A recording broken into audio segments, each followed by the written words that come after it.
Well, they finally started cutting rates in Canada. I guess I didn't expect them to be the first ones to do it. And Jensen Huang is signing everybody's chest, apparently. We're going to go over a lot today. A lot of ADP numbers, a lot of stuff that we're seeing in the global markets, and seeing how monetary policy will change now that we're getting these cuts, all in today's episode of Money Never Sleeps.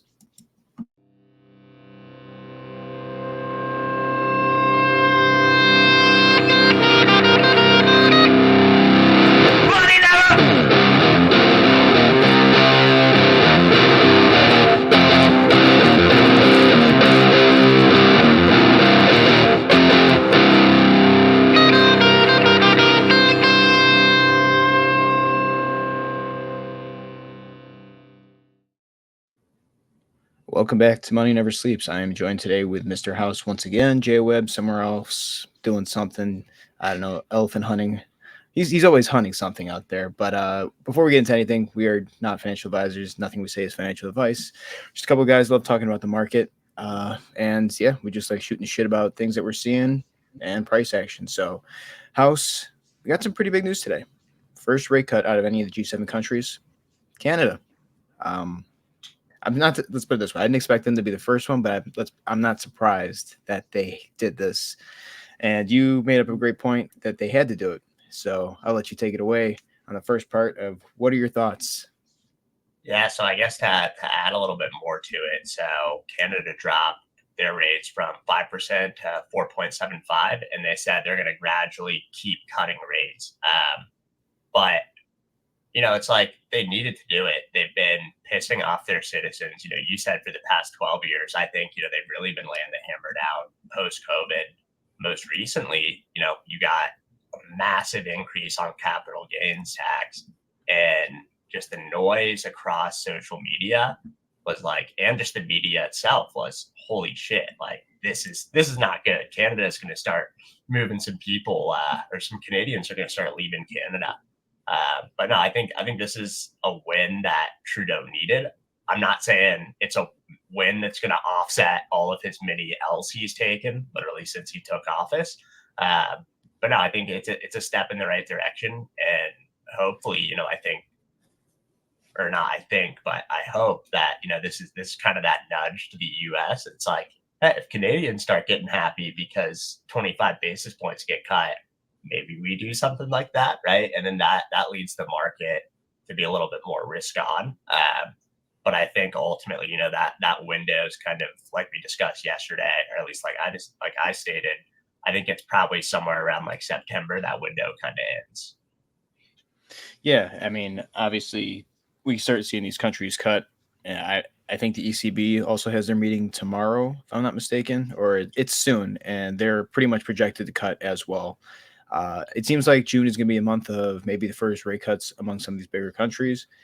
United States, I don't know what they'll do. I don't know if they're going to wait till later on. I don't know if this is going to be, the start of, maybe 25 basis points, just a little bit here and there.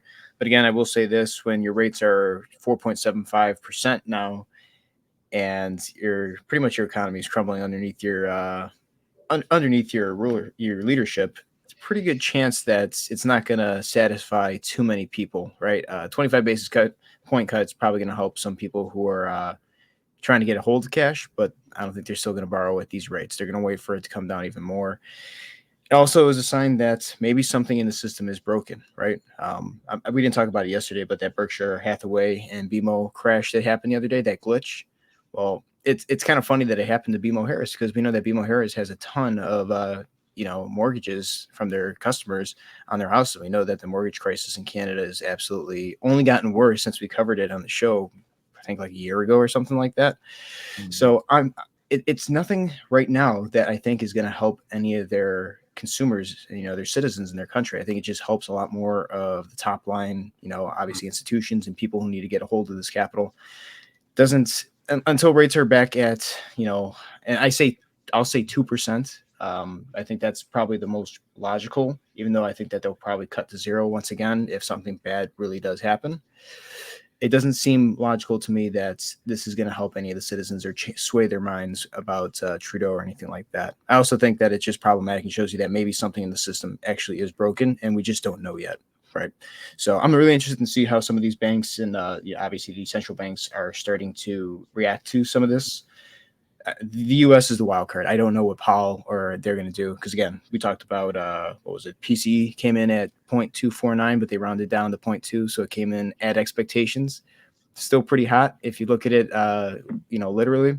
So whether the optics are for to make things look good for November, who knows? I just don't believe that any of this is bullish. If anything, this makes me more bearish. It's just the market's going to take this as a good thing probably for the next few weeks to months.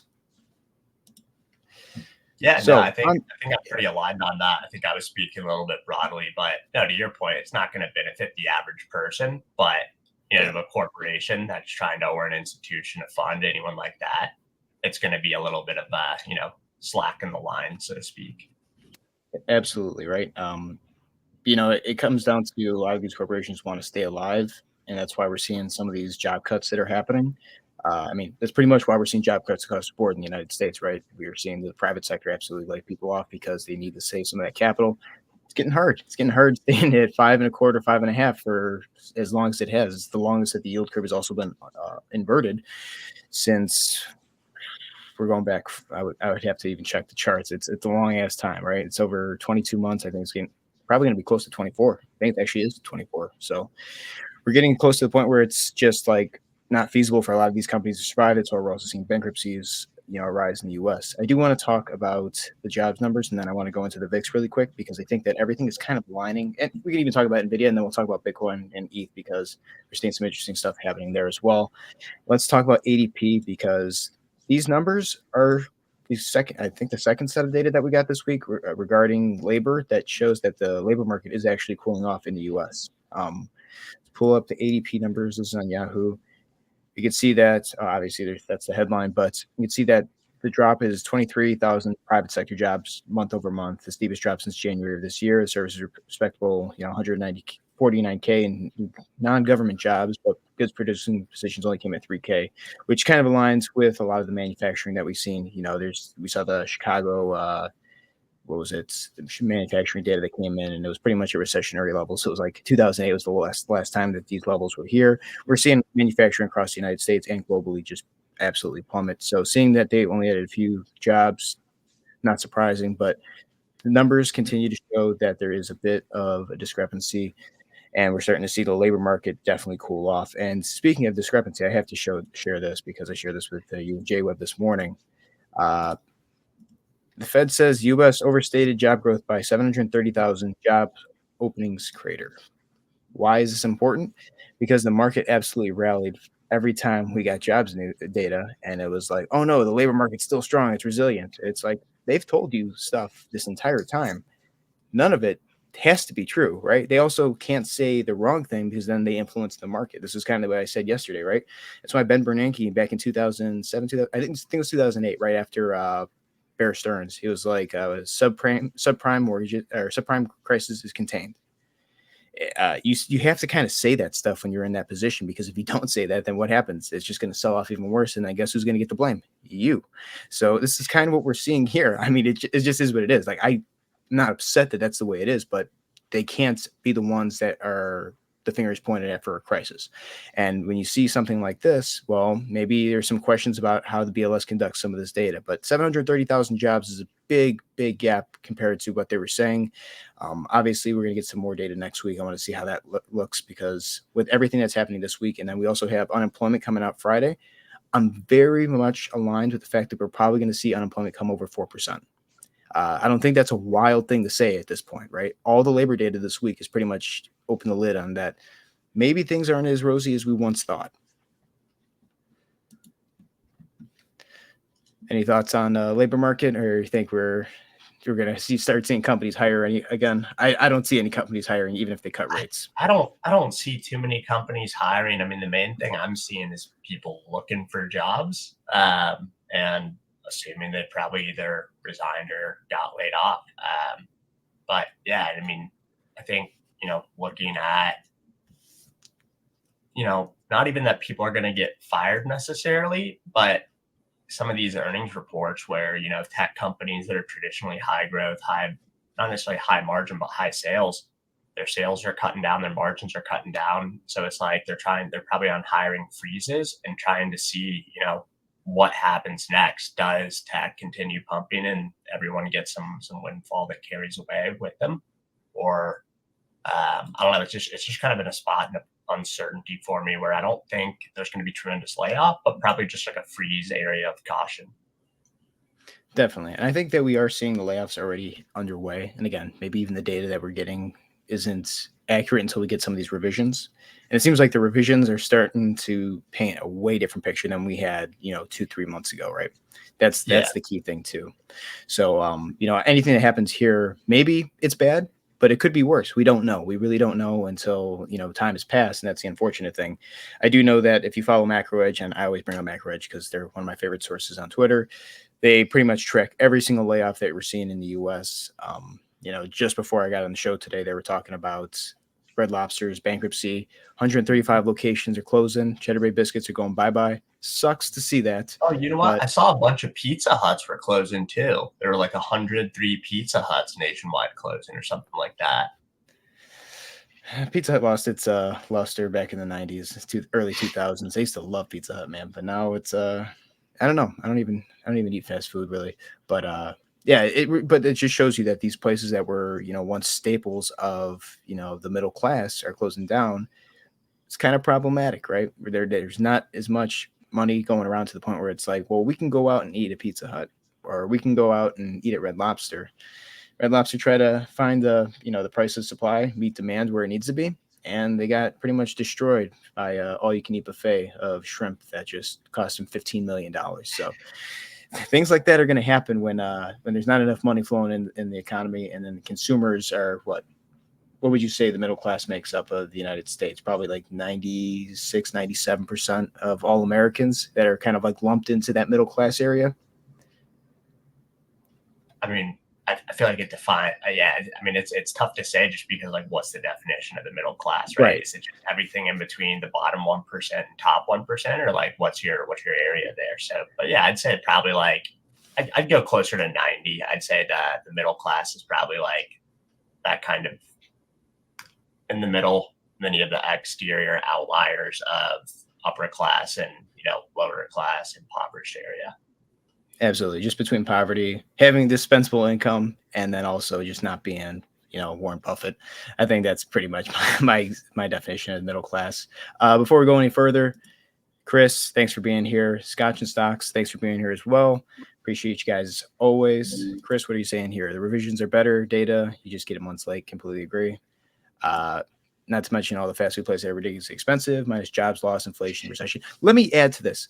I tweeted this out this morning, and Barstool also tweeted it out. The CEO of Chipotle came out and says, our portions aren't getting smaller. If you look at, and he's pretty much like trying to justify that you have to pay double for meat if you want a bigger portion, but we want to help everybody. We want to make sure everyone has a great size portion. If you look at he almost gave me like a Bill de Blasio type of thing, where if you just, remember, Bill de Blasio was talking about that cheeseburger. I'm not going to go any further into that, but he was kind of like, well, if you give your Chipotle, server a little bit of like a wink, like, come on, give me a little bit more. They'll scoop you a little bit more. But that was the way he was explaining it. I was like, is this guy fucking that out of touch? Like, I want to bring him on Maury Povich and just the results are in and see if he's telling the truth or not. But it was just I was like, Chipotle is not like that one bit, not in my experience at least. The Chipotle CEO actually was the keynote or like the speaker. Not the keynote. I can't think of the word, but the speaker at my sister's graduation, commencement speaker. That's what it was. Yeah. He definitely seemed like a somewhat quirky dude on stage. So that does not surprise me in the slightest. But no, I remember. Sorry, I got something stuck in my eye. It keeps bothering me. But I remember, I think it was like senior year of high school. You could go to Chipotle, just single meat burrito, $6.30. Dude, that's not like, you can't find that anywhere in the world now. It's like $11 minimum for anything. And they give you a little chode. It's like a little fucking it's the tiniest burrito I've ever seen in my life. It's packed like this. It looks like a used diaper. Like when you're done changing the diaper. Mine are actually bowls and burritos. I mean, maybe that's just your local Chipotle is just not doing you a favor. My local Chipotle's, man, they hook it up. Good size. You have good employees that should never be fired. That's and probably pretty good management, right? But Yeah. no, I think it's just I'm living in a big city, so they're definitely Oh yeah, they're definitely taking care of themselves at that point. But again, I don't hate Chipotle. I still like the food itself. It's just that just was ridiculous. It's like, come on, you have to acknowledge the fact that if people are making this big of a stink about it, I don't know. You should probably hear them out. Family of four eating out anywhere is an easy 80 plus. Yep, completely agree, man. dude. Yeah, it's ridiculous. Like you can't. I feel like the one exception is Five Guys hasn't increased in price much, but that's because they were already super expensive, right? Like it used to be like $20 if you wanted to get out of there with a burger and fries. Now that's like every fast food place, and it's just like, well, maybe I should start going to Five Guys because their food's real. I just got back from I've been in California for work for past few weeks and just back and forth and keep going to In-N-Out just because it's the cheapest option, right? It's $10, you get a double, get some fries, get a drink. It's like $11 a person or something like that. Still pretty expensive to me. I don't know. It just seems like everything itself is insane. But we went to a Starbucks, got like 3 drinks and like 2 breakfast sandwiches. It came out to like $36. I was like, what the fuck? Oh, It's absolutely insane. my like pretty much the PCI that I go by is literally just based off of how much a cold brew costs because I've been getting like 2 to 3 a day every day since junior year of high school. It was like 315 my junior year of high school. I think my freshman year of college, it was up to 335. It's 505 at my local Starbucks. If I drive an extra half mile to like a different county where there's a lower median income, 485 for a cold brew. And then where was I recently? Oh yeah, Austin, Texas, $5.65 for a mini cold brew. Like, come on, Ridiculous. what are we doing here for 16, maybe 18 ounces of coffee? But it's not even that because they put in ice in the entire thing, so you're probably getting like 10 ounces of coffee. Like, come on, water, beans, and ice. That's all it is. It should be 315 still. I mean, I'm gonna spend the money, but it's like that's how you know. And they took it out of the PCI.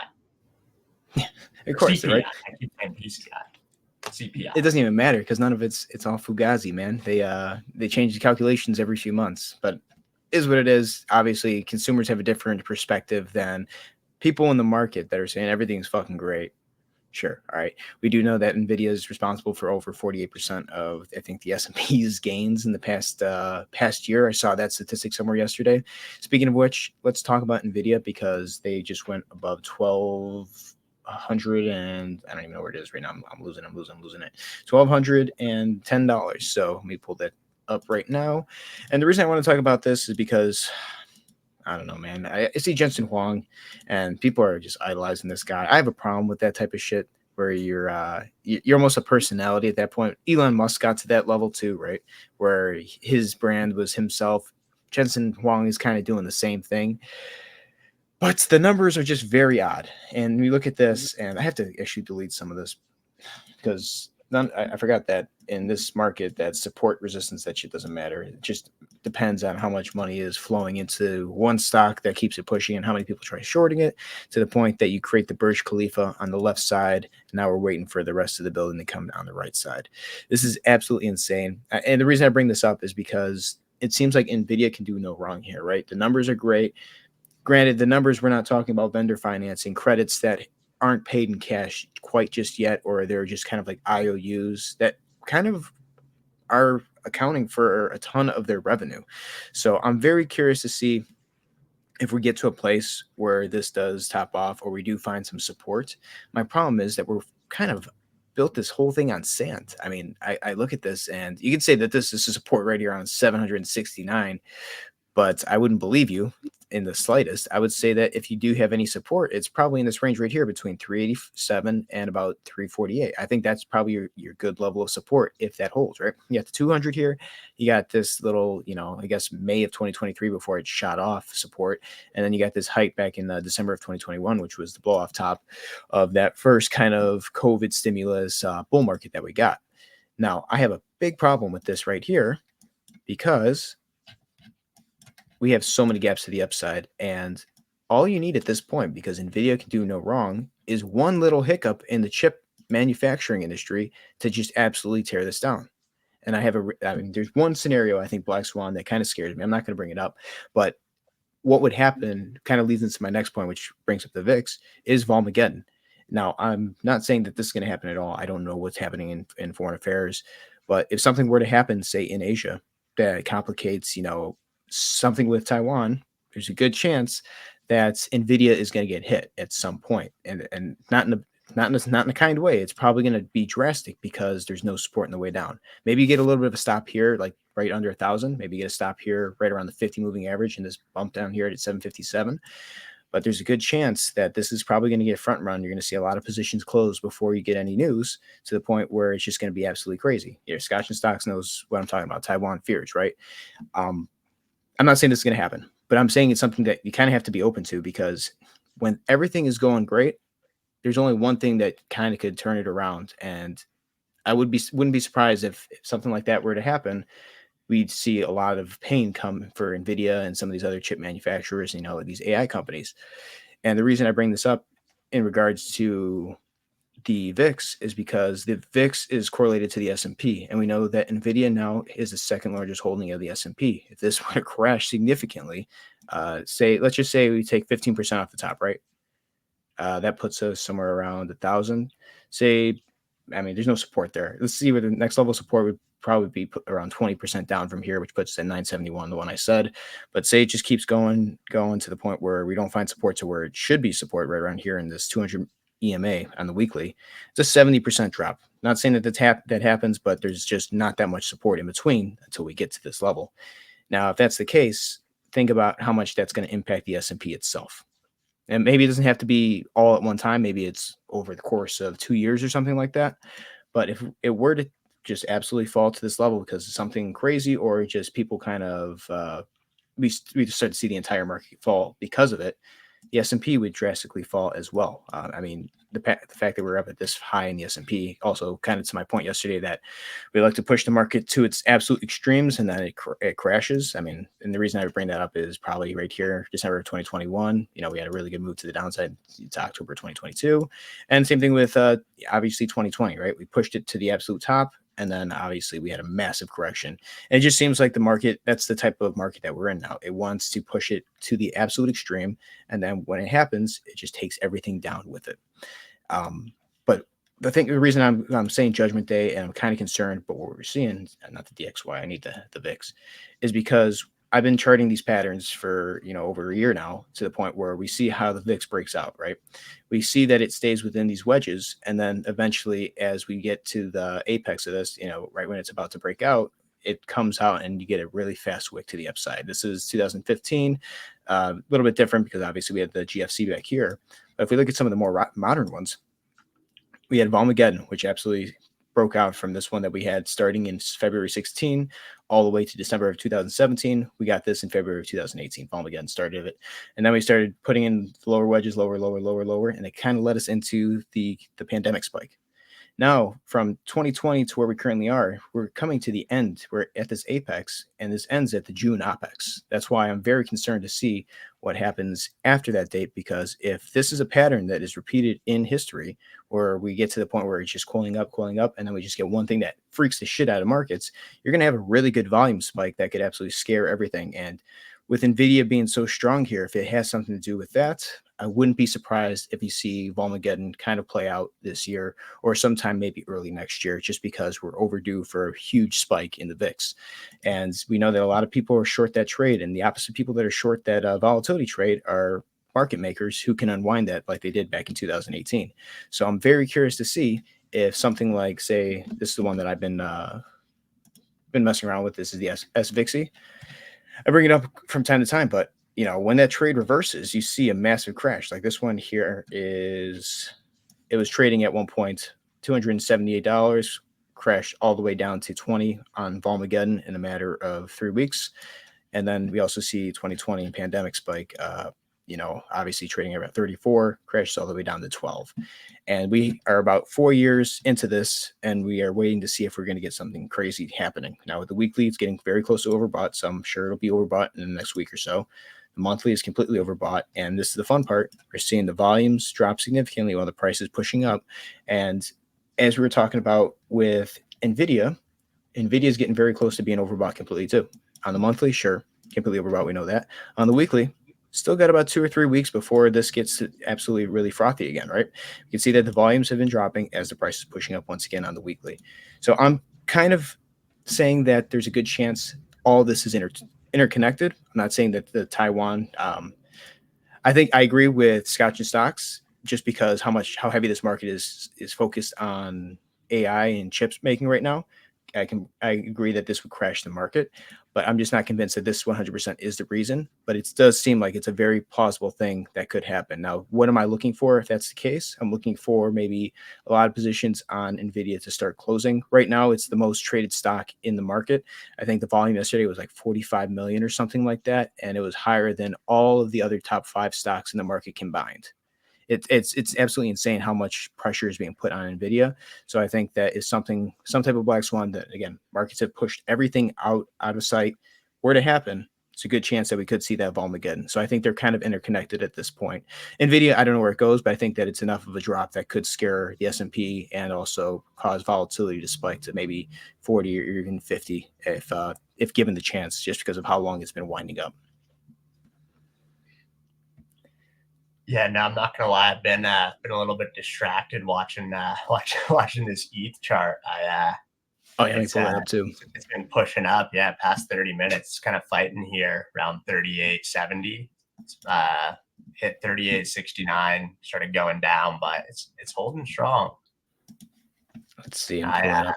I opened an ETH long yesterday around, where was it? I think like 38.01. Just closed that out, and then I had a so long open that I closed out this morning when it hit 174 something. But yeah, that ETH chart, man. Bitcoin, it looks like Bitcoin and solar kind of mirroring each other right now. But ETH's waiting for them to cool down. And like you were saying before the show, it's just kind of the rotation of capital going. This coin just ripped. Let's go to the next one, see what we can get with it. Yeah, I completely agree with that. Like, it seems like you're not getting new money coming in, but you're having a lot of money flow in and out of a lot of these projects, right? And I think that kind of shows up too with how volume has been extremely low on some of these. You're just seeing money taken from one into the next, and then maybe someone else comes in, they distribute it. Still think there's a lot of room up for Bitcoin. I'm not saying a lot, like, I don't think it's going to go up 40,000 or 20,000 from here. I think it's going to go up probably about 2,000-3,000, at least to all-time highs. That's my base case right now for Bitcoin. But then I think when that pulls back, you're going to see some of these other alts have the chance to kind of push up with that pulling back, people flowing into those. ETH probably when Sol cools down. Solana, let's pull that up real quick. This is the hourly chart, obviously. When I look at Solana, I'm thinking that there's a good chance that we could see a quick pump to, maybe the 190 area, maybe the top. Like, I was charting this for a while. I would say maybe we can get close to, 190, possibly double top here, 189. But that could also be thrown out the window if there's some type of bullish thing comes out saying, Solana ETF, right? This is one that's very dangerous to play. Obviously, if you're able to catch it, it's amazing. Not necessarily sure if we're going to see this go to all-time highs, though, just considering how high we did go for all-time highs back in 2021. Yeah, November 2021. But I'm not opposed to the fact that we could get a double top too, right? It's very possible. Yeah, I think a lot just depends on, honestly, where Bitcoin heads. Let me see if I can find the tweet. I forgot to bookmark it, but I think there was a report that came out that said BlackRock wanted to own something like 15% of the total supply of Bitcoin or something like that. Which, if that's their ultimate goal, it's going to be. Oh, you know what? No, it was they netted over 15% or 15 billion Bitcoin. They have over 1%. I'm not sure where that article was. But I think between, Saylor's strategy of how he's, leveraging loans than buying more Bitcoin and forcing the price up because of how much he's buying at the same time, as well as all these institutions getting in. We saw Hong Kong ETF start getting traded. Now, US has been blowing up. We got the first portion of the ETFs, and they're still waiting on the S1s. Like, I don't know. It's very hard for me to see a scenario where crypto starts going unless the institutions lose faith because something in TradFi happens, right? But I don't see right now some sort of long or some sort of like window in the near term where something breaks within crypto. But that's also probably how people felt before, FTX started doing its thing and misappropriating customer funds. Not if they were watching our show, they weren't. Let's see one thing real quick. I just obviously MicroStrategy. I'm just looking at this. This is a stupid chart. I think that they're gonna, and again, I think that the greater financial conditions are obviously the black swan for crypto. Just a matter. I don't think these institutions are going to lose faith in it. I just don't think they want to ride this puppy down to the bottom, right? I mean, they could survive with some losses or assets being underwater for a period of time. Nothing bad's going to happen to them, but I think they're also going to think, hey, maybe let's float a little bit of cash around just in case this pulls back. They really need to distribute to someone. I'm just not saying who it's going to be, and that's why I think that the price is also just not going down as well, right? That's the other thing too. If retail was coming in like they were in 2021 and they're buying the shit up like crazy, I'd be a little bit more open to the fact that, okay, maybe they're distributing to the point where it's like there's a good chance that they could buy this back lower. I just don't know if that's the case now because there's a lot of money that's come in. Let's go real quick to Scotch and stocks. So we're going to talk about GME. Let's wrap it up with GME real quick. I haven't checked their chart at all today. We talked about it a little bit yesterday. Yeah, look at this, man. Again, this is very similar to literally what happened back here. And I'm not, I mean, it's literally at the same level as it was back in February 2021. Is there another push to the upside? Well, I mean, it pushed up to the upside in the March OPEX. I wouldn't be surprised if it does it in the June OPEX for this time around for 2024. I think a lot of the institutions that were short as shit on GameStop are out of it. And now they're like, fuck it, let's run it up at this point, right? Other than Cintron, which, teach their own if they want to short GameStop or if they want to long it.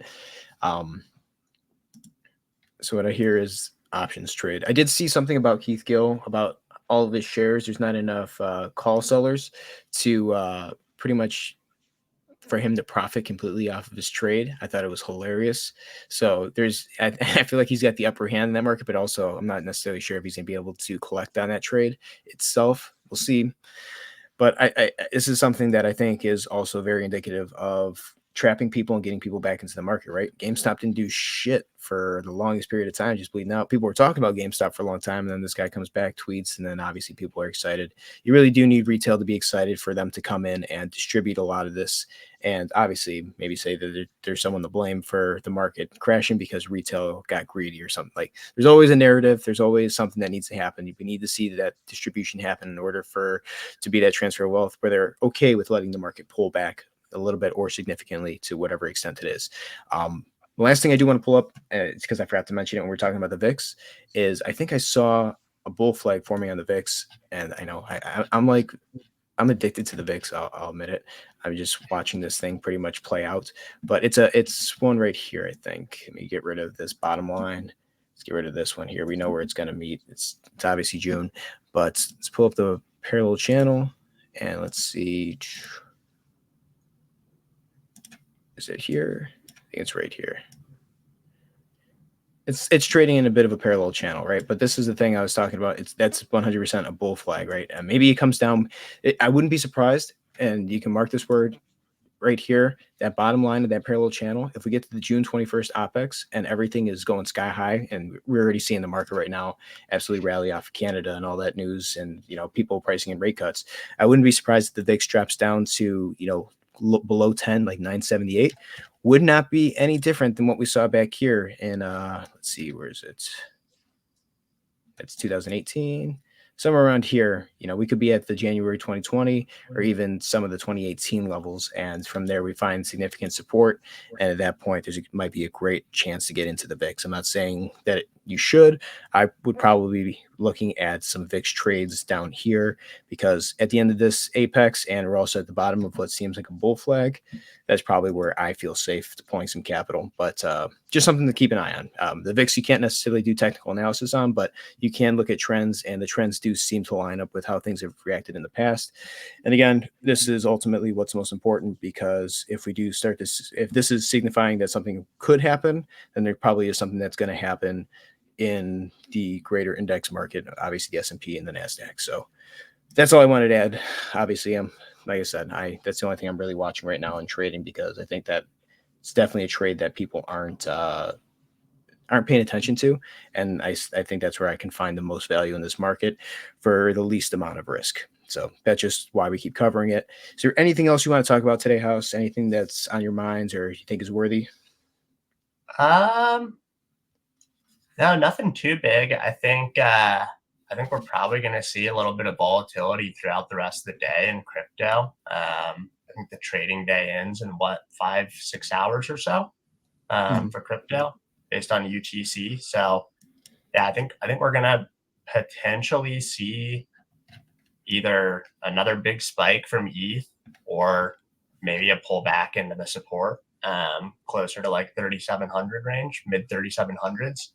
But I think I'm leaning for, ETH, Sol, Bitcoin. I think we could all see them go up a little bit before the end of the day.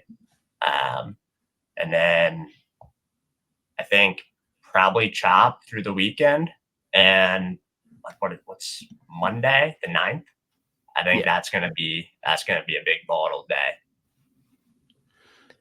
I wouldn't be opposed to that one bit. I think you're pretty spot on. I think we're going to continue to see this climb up.